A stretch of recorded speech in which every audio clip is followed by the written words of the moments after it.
Hello and welcome back to the channel, and today I'm going to review 2021 Jeep Compass. So the variant which you are looking at currently is the limited optional, but during this video I'll be even showing the model S. The interior will be of model S because it has definitely a lot of features, so that I can cover each and every feature that the Jeep Compass has to offer. So starting with the introduction, now Jeep Compass is basically a mid-size urban SUV that is really very good for usual city drives as well as for the long drives. But even if you opt for the 4x4, then this car really becomes a good off-roader as well. Now, the 2021 facelifted Trailhawk variant is yet to arrive, but once it arrives, then that will be definitely a good choice for off-roading. So now it comes in total 7 colors. This is the new blue color, as well as we get a very good green shade, and they have introduced even the white. So talking of the competition, now this directly competes with the likes of the Skoda Karoq and the Volkswagen T-Roc and the upcoming Citroën Aircross. So those three are the major rivals for the new Compass. So talking of the technical specifications, starting with the dimension, the length is 4.4 meters, the height is 1.6 meters, and the width is 1.8 meters. Talking of the ground clearance, it's pretty enough to tackle most of the obstacles that you usually find on the roads, and it has a fuel tank capacity of 60 liters.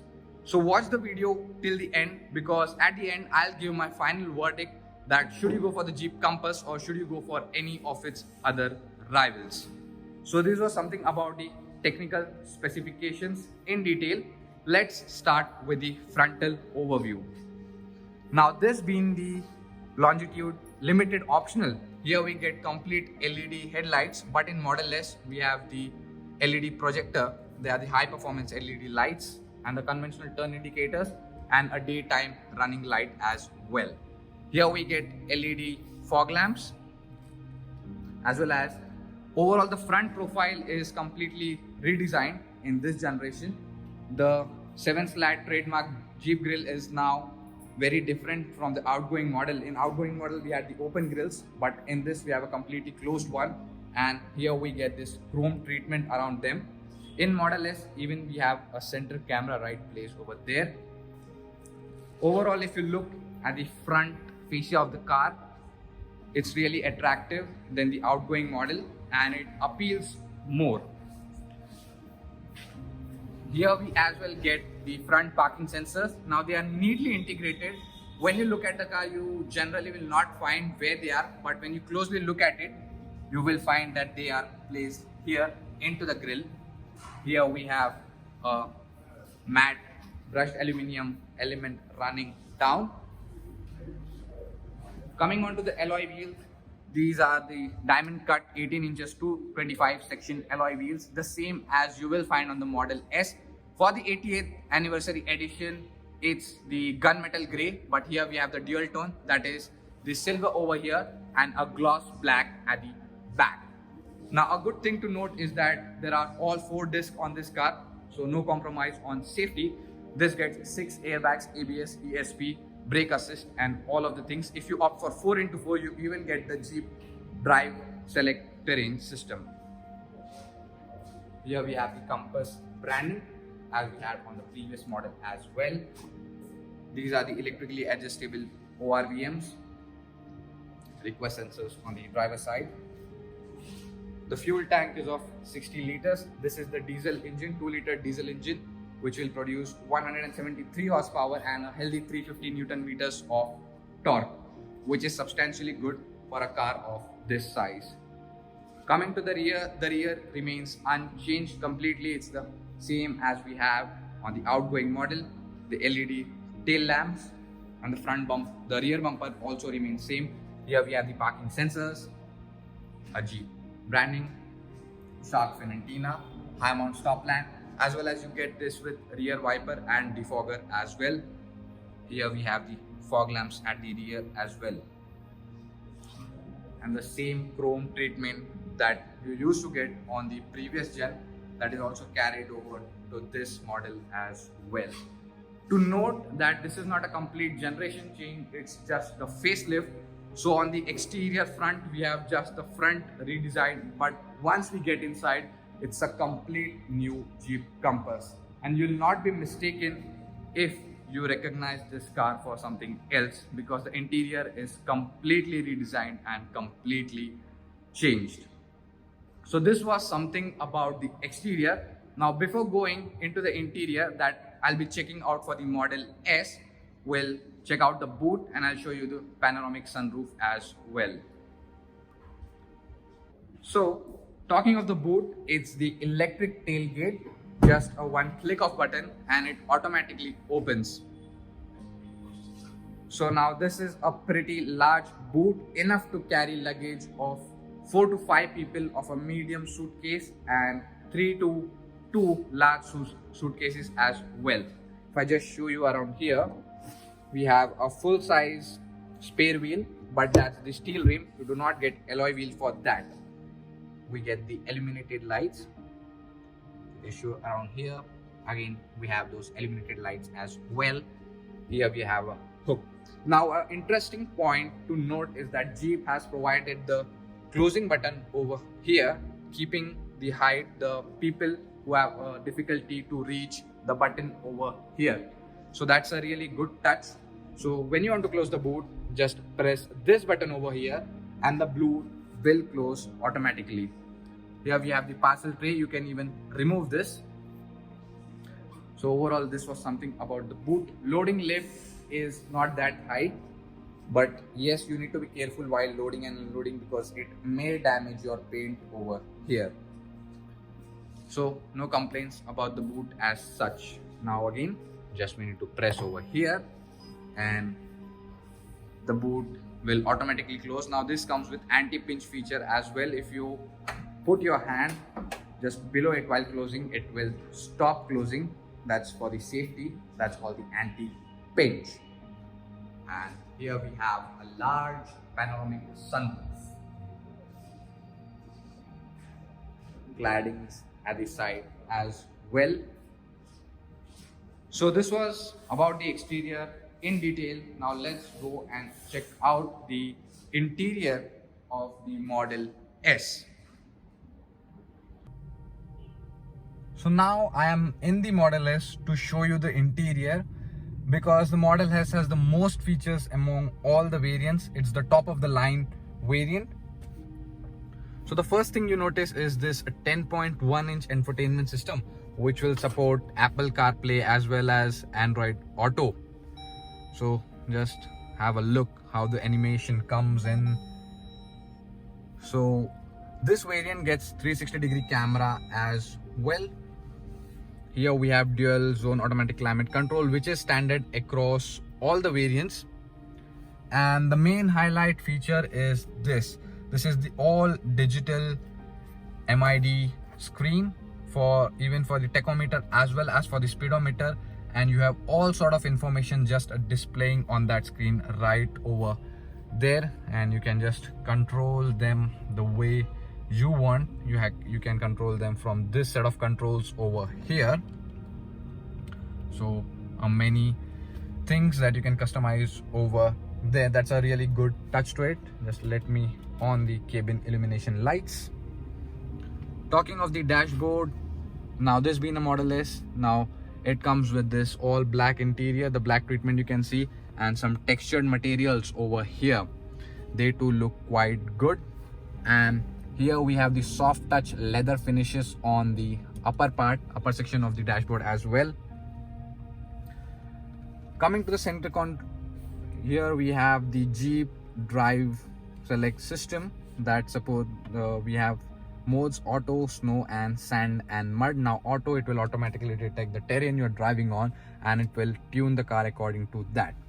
Here we get USB-C charger as well as the normal USB-A, a wireless charger, automatic. This is the 9-speed torque converter automatic gearbox.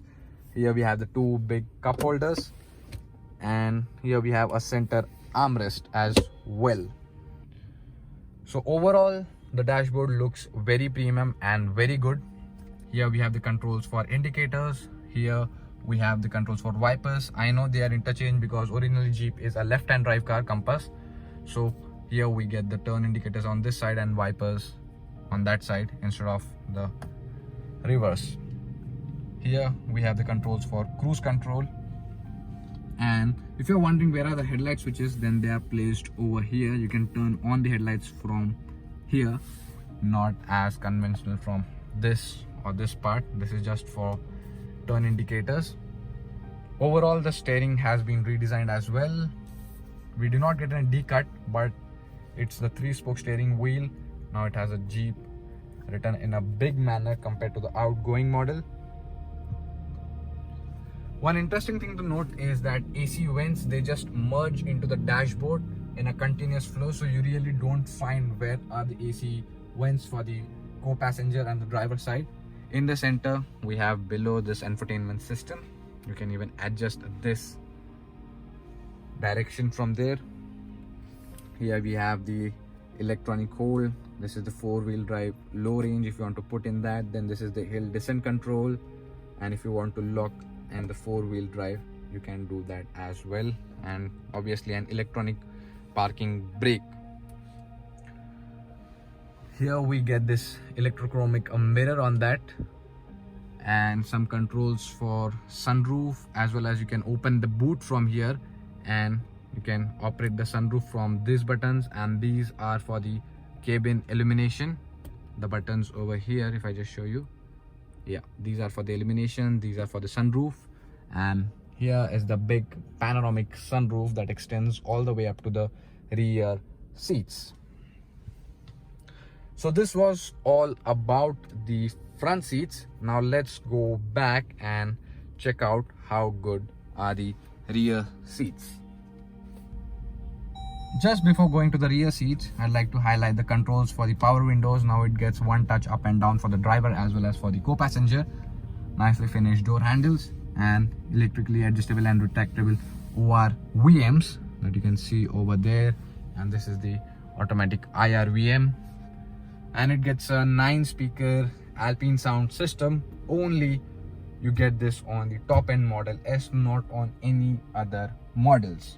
So now let's go back and check out how good are the rear seats. So now I am in the rear seat. For reference, my height is 5'11". The front seat is adjusted according to my height. And just look at the leg space I have over here. It's quite good, decent for a car of this size. No complaints. And one thing to note is that we have really good under thigh support, so you'll be comfortable for the long journeys. And the recline angle of the seat is also decent. Not too upright, not too reclined. It's really good. Here we have AC vents. Also you get a USB charging socket, normal USB socket, not the type C. Then here we have the armrest with 2 cup holders, a very wide armrest. Just if you place my hand, you can see easily 2 people can comfortably place their hand without rubbing each other. Then we have the adjustable headrest, a small quad glass over there, and reading lights over here, grab handles, so you can just off them by pressing on them. And this is the huge panoramic sunroof, and just have a look of the dashboard from here. It's quite interesting, isn't it? It feels luxurious. It is luxurious. You will not find any cheap plastic materials anywhere. All the things are really soft touch, most of the things. So for that, a big thumbs up. Overall, yeah, this much about the rear seats. Nothing as such to highlight. They are very comfortable, no doubt about that. So this was something about the interior as well as the exterior. Exterior I have showed you the limited optional. For the interior I have showed you Model S to highlight what are the additional features that this variant gets. Now let's go out and I'll share what's my final verdict. So this was my complete detailed review about the 2021 Jeep Compass. Now, what's my final take on it? Should you go for this or should you go for any of its rivals? So now this updated Jeep Compass has the most premium cabin out of all. I would say it feels rich. It is really good. There's no cheap plastic or material that has been used. Now the main competitor will be the Skoda Karoq, Volkswagen T-Roc and the upcoming Citroen C5 Aircross. Now talking how it drives, it really drives well and it has a lot of safety features too. So if you go for the Jeep Compass 2021, you will definitely not be mistaken because it is really a good choice to go for, and you will not be disappointed either by its looks, by performance, or even by how the cabin feels. So this was my complete detailed review. As always, thanks for your support. Thanks for watching. Stay tuned for upcoming more videos. Drive safe, wear your seatbelts.